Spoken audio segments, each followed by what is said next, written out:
Welcome back to Yates American J180 restoration. Today I'm going to show you all the ugly business that is rust removal. Let me tell you, I've tried a lot of different ways to remove rust. I've done electrolysis, I've used Rust-Oleum rust remover, grit blasting, mechanical stuff that you've seen me do already, muriatic acid. The only rust removal techniques I have not used are evaporust and molasses in a tub. So if you've got some good ideas for rust removal, please let me know in the comments. I removed rust from the table rollers with a wire brush, and then I used a rust remover on it. For some of the other items, I'm going to use electrolysis. So electrolysis uses a power supply. I'm using a computer power supply over there. You can use a battery charger, but there's lots of online resources for how to use computer power supplies or battery charger for electrolysis. The positive side, so that yellow wire over there, positive side of the power goes to the anodes, which I'm using carbon rods, graphite rods. You can use rebar or any other scrap metal for the anodes, but when you use metal, it tends to make a really big mess. And then the cathode is the part that you're derusting, and I'm going to fill this tank up with water, and for each gallon I'm going to use a tablespoon of this detergent. This is a sodium tetraborate. I really should be using a sodium carbonate. This is what I should be using. Sodium carbonate. The basic premise is you make an electrolyte solution using a detergent.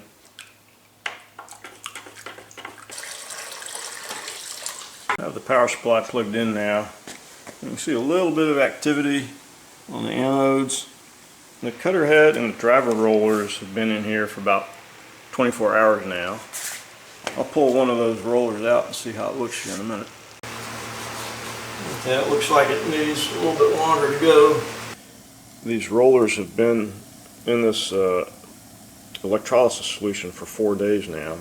I like to use these carbon rods for electrodes because they don't make the water real dirty. However, they do get consumed, they do cost some money. So for the fun of it, I took one of the panels from a computer that I disassembled to get the power supply, and so I'm using it as an anode now, and it's really getting active with the electrolysis. The fan is really going on the power supply now. I can really tell this power supply is drawing some current. One of the downfalls, or one of the pitfalls of using a metal anode, is that it gets consumed and it really makes a mess of the electrolyte solution. So at the end of the day, this is going to be a real mess. It's going to be like a big ugly soup. Cutter head shaft is running diagonally across here, and it really is not getting any current from the electrodes or from this panel for that matter, and so it probably did not really get much rust removal on it. Well, the rollers and cutter head have been in the soup now for a full day with those metal anodes, and you can see how it's just a big messy soup. It looks like clean metal underneath there. Okay, so my attempt at electrolysis rust removal is a little bit disappointing. I thought all this rust would be in the bottom of the tank, but it's still on the roller here. Now it's really easy to sand off, but I thought the whole point behind electrolysis rust removal was to get the rust off. Okay, here's the in-feed drive roller, and I'm not going to be able to sand it because the surface is knurled. It still looks pretty clean. I was thinking that the electrolysis was supposed to make the rust come completely off and leave shiny metal underneath. While the cutter head continues to stew, I've set up another smaller tank. This is a motor bulkhead. Plug it in and turn it on. almost immediately you can see some activity around the cathodes, or excuse me, the anodes. This is literally after just about 10 minutes. The water is already getting really murky. So I think just smaller parts just go a lot faster. Okay, let's get this thing out of here.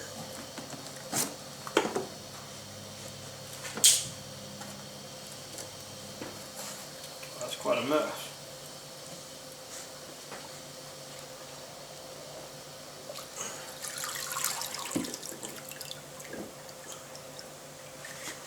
I'm going to take this over to a grassy area and try to clean this off. I'll rinse it, sand it.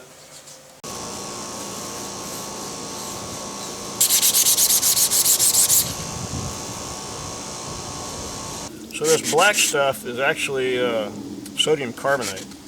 I was referring to it as rust earlier, but this is actually black sodium carbonate.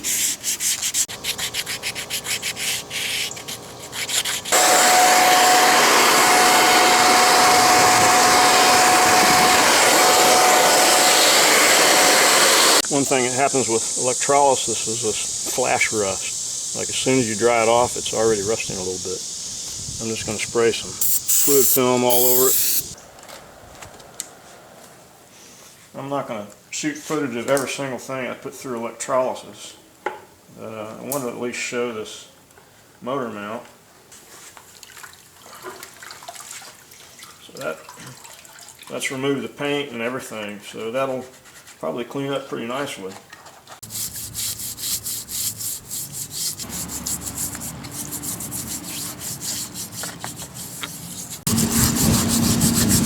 Yeah, that paint comes off pretty nicely. Well, that does it for rust removal on the cutter head and the infeed and outfeed rolls and the motor mount. It's a little glimpse into the pain in the butt that it is to get the rust off of things. It'd be better if people just didn't store their tools outside or in a leaky shed. I'll spend some time on some other parts now just so you can get an idea of just how rusty this machine was. This water gets pretty warm. It's running.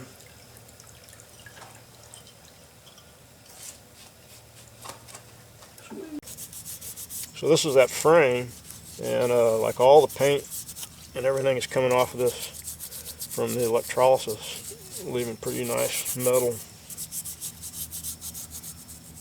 I'll put these gib adjustment plates through electrolysis, but I'm going to first knock some of the heavy stuff off.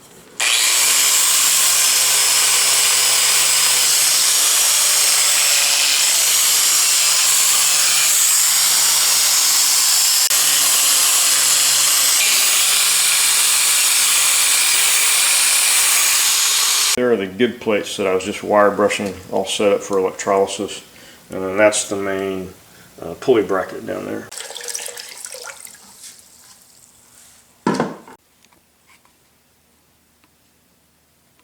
I've been wire brushing this reducing gear and not sure how I'm going to clean out these teeth, so I'm going to try using this Rollock disc with the Scotch-Brite.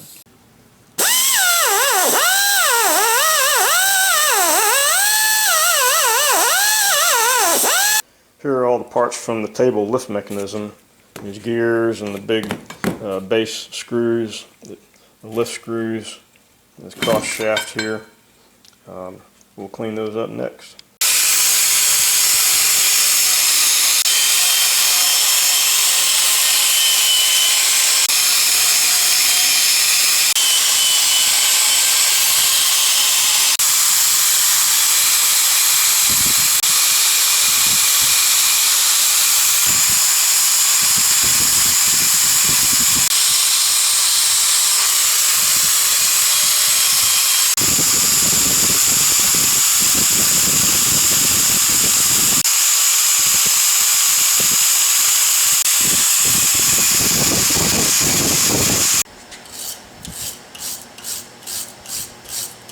After knocking most of the rust off with a wire brush on these lift screw components, I went ahead and put some rust remover on there.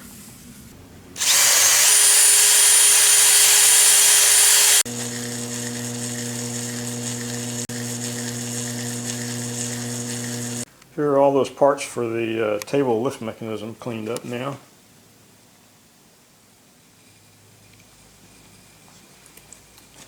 These will all be bare metal except for these big nuts. These will probably be painted.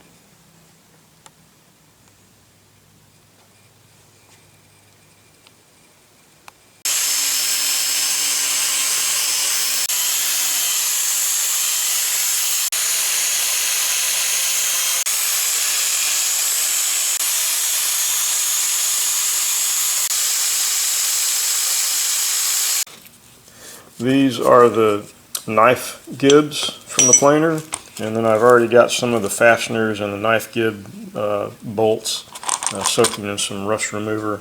And then these are all fasteners from the roller height adjusting plates. I got another batch of these fasteners and those adjustment blocks going with the rust remover. These will soak for a while, and then I'll rinse them and wire brush them. These parts are still soaking for a little while. These other fasteners, the gib tightening screws, cleaned up real well with the Rust-Oleum and a real light brush. Well, that does it.